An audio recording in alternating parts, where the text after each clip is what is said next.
sino sa tingin nyo ang tatanghaling big winner sa season na ito ng Pinoy Big Brother Gen 11? Sensei. Akin kasi po may top Big Four talaga akong umiikot dun sa Big Four. Kasali sa Big Four ko ay si Binsoy, Jaren, Fiang, Kai.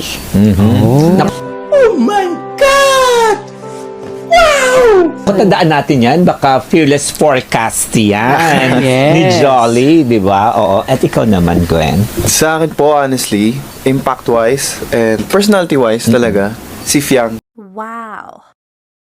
She's really good. She's often misinterpreted Yes. Okay. talaga. Kasi hindi usual prim and proper si Fiang as people would convey. She's really down to earth talaga na kahit kaninong trip makakasakay siya, etc. Katawanan. Magaling siya katawanan. Exactly. Super saya niyang kasama, kakwentuhan, kachikahan. Kahit ano, G siya.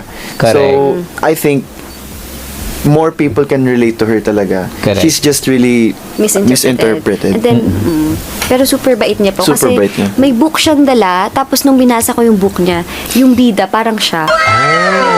Ano rin siya, misinterpreted siya sa una, ganun. Tapos nung sa huli-huli ng part,